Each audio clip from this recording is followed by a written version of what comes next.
सुदामा जी का ऐसा सुंदर जीवन। एक दिन सुदामा जी 2 दिन 3 दिन गए पर एक भी दिन भिक्षा नहीं मिली, कुछ भी नहीं मिला।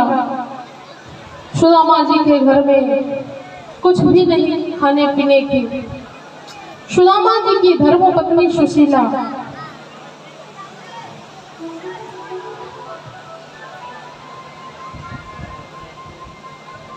अब सुदामा जी की धर्मपत्नी सुशीला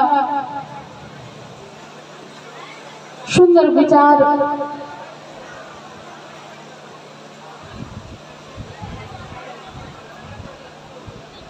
धर्म के पथ पे चलने वाले सुशीला देवी जो स्वयं देवी स्वरूप में अपने घर को संभाल रही है, अपने बच्चों की सेवा करती है, अपने पति की सेवा करती है, पर कभी अपने पति को कुछ बुरा भला नहीं करते कि स्वामी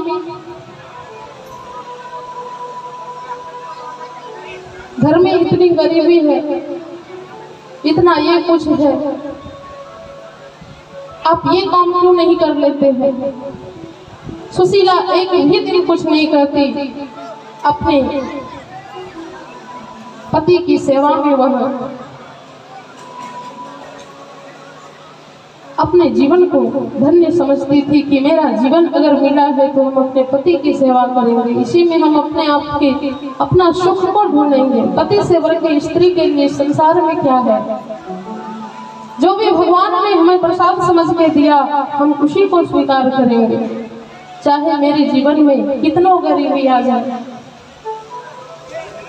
सुशीला ने शुरू से लेके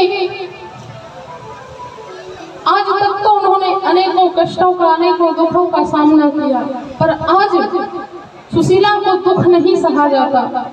इसलिए तो सुशीला माँ के 4-5 लाल थे, संतान थे। अब 2 दिन से तो कुछ मिला नहीं खाने पीने को, बच्चे सब भूखे प्यासे व्याकुल। अब सुदामा जी तो हर हमेशा कृष्ण कृष्ण श्री कृष्ण हरे कृष्ण हरे कृष्ण हरे कृष्ण, पर बच्चे तो परेशान, माँ माँ माँ। 2 दिन से कुछ खाने को नहीं मिला, आज बहुत जोरों की भूख लगी है मैया, आज बर्दाश्त नहीं होता माते, आज हमें कुछ चाहिए, नहीं तो हम भूखे मर जाएंगे माँ।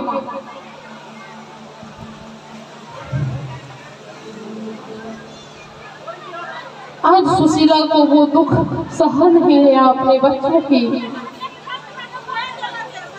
बच्चों की ऐसी हालत को देख के माँ सुशीला रोने लगी और माँ सुशीला कहने लगी कि बेटा बहुत जोरों की भूख लगी है, मैं अभी खाना बनाती हूँ, मैं अपने पुत्र के लिए अभी भोजन बनाती हूँ। और सुशीला माँ के घर में तो एक भी अन्न का दाना नहीं। अब बेचारी अपने पुत्रों के स्नेह में, अपने बच्चों के प्रेम में आज सुशीला माँ ने चूल्हे को जलाई और एक बर्तन में जल को भरा, ढक्कन से ढक के अग्नि प्रज्वलित की और बच्चा सब बड़ा प्रसन्न हो गया। सुशीला माँ के जो बेटे थे वो बहुत प्रसन्न हो गए कि मेरी माँ 2 दिन से हम सभी भूखे हैं, आज तीसरा दिन है, आज हम सबको जरूर खाने को मिलेगा। पर भोजन पकने का तो नाम ही नहीं ले रहा। संध्या कालीन की बेला में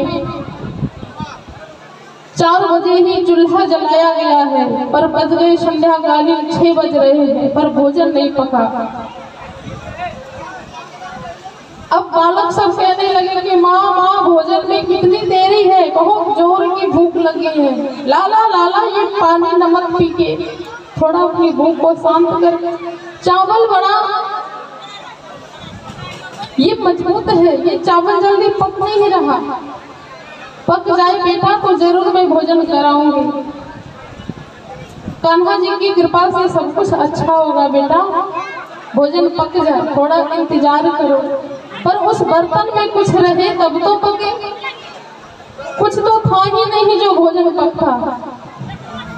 आज बच्चे भूखे प्यासे रोते बिलखते रात्रि के 10 बजे तक इंतजार किए। 11 बजा, 11:30, 12, इसके बाद बच्चे लोग बेसुध होके भूखे प्यासे अचेत अवस्था में सो गए।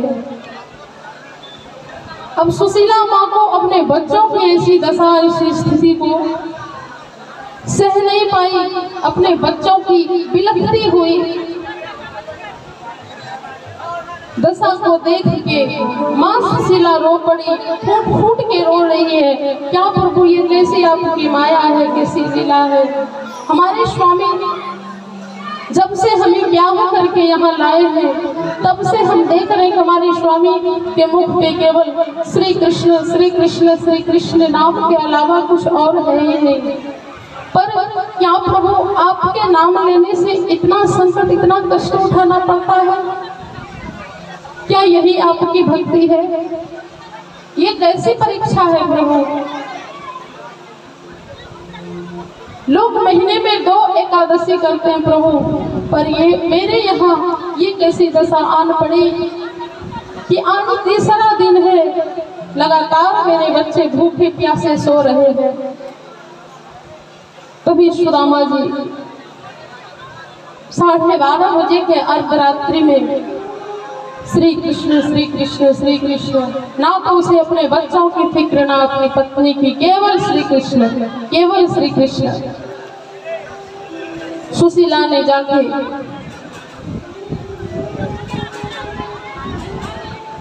अपने पति के पास गई कि आज हम पति से जरूर कुछ बोलेंगे। आज तक तो मैंने पत्नी धर्म निभाया, पर आज मैं अपने एक माँ का धर्म निभाना है। और माँ के धर्म को निभाने के लिए वो अपने पति से गई कहने, स्वामी आज तक आपने कृष्ण की भक्ति की, मैंने कुछ नहीं कहा, पर आज कृष्ण की कृपा से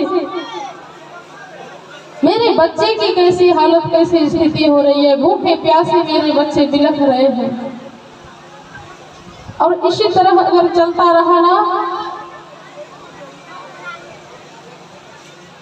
तो बच्चे की मृत्यु हो जाएगी स्वामी, बच्चे का मुख नहीं देख पाएंगे। तभी सुदामा जी कहने लगे कि देवी मैं क्या करूं, मांगने जाता हूं तो कोई कुछ देता नहीं, हम क्या करें।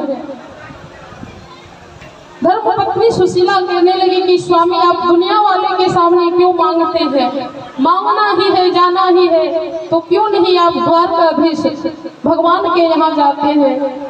आप जानते हैं वो आपके बचपन के मित्र हैं, आप ही तो कहा करते थे कि हमारे द्वारकाधीश भगवान कृष्ण हमारे बचपन के मित्र हैं। इतना दिन हो गया आज तक आप अपने मित्र से मिलने नहीं गए। मैं आज आपसे प्रार्थना कर रही हूँ कि वो बहुत बड़े राजा हैं द्वारकापुरी धाम के, आप जाएं अपने मित्र से मिलें, मित्र आपकी दुख को समझेंगे। मित्रता तो इसी दिन के लिए होती है कि जब मित्र के घर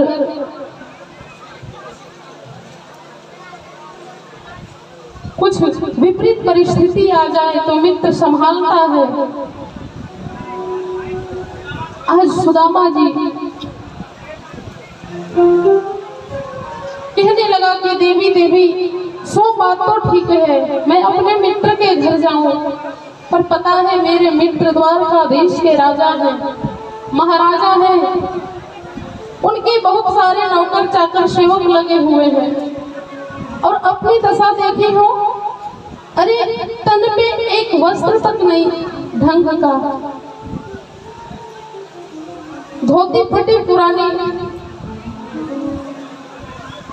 किसी तरह अपने अंग को ढकते हैं। पर देवी इस फटीचर हालत में हम कैसे जाएं, फटी पुरानी धोती में अपने मित्र से मिलने, उस द्वारकाधीश नाथ से मिलने।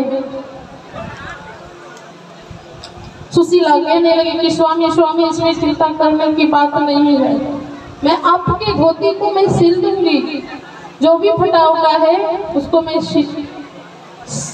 सिलूंगी अपने हाथों से। और सुदामा जी की धर्म पत्नी ने फटी चितरी धोती को सुई धागे से ठीक करती है। पुनः कहते कि स्वामी आप जाइए। सुदामा जी ने कहा कि हे देवी, अब भी मैं कैसे जाऊं? 3 जगह व्यक्ति को कभी खाली हाथ नहीं जाना चाहिए देवी। एक मित्र के घर, दूसरा भगवान के घर, तीसरा गुरु के घर। जो ये 3 जगह पे खाली जाते हैं तो पुनः उसको खाली हाथ ही लौटना पड़ता है। सुशीला जी कहने लगे कि स्वामी स्वामी ऐसी बात है, ऐसी बात है तो मैं अभी व्यवस्था करती हूँ। आज तक तो मैं किसी के यहाँ कुछ मांगने नहीं गई, पर मैं आज आपके भगवान के लिए, द्वारिकानाथ के लिए, आपके परम मित्र के लिए मैं मांगने जा रही हूँ स्वामी। और आज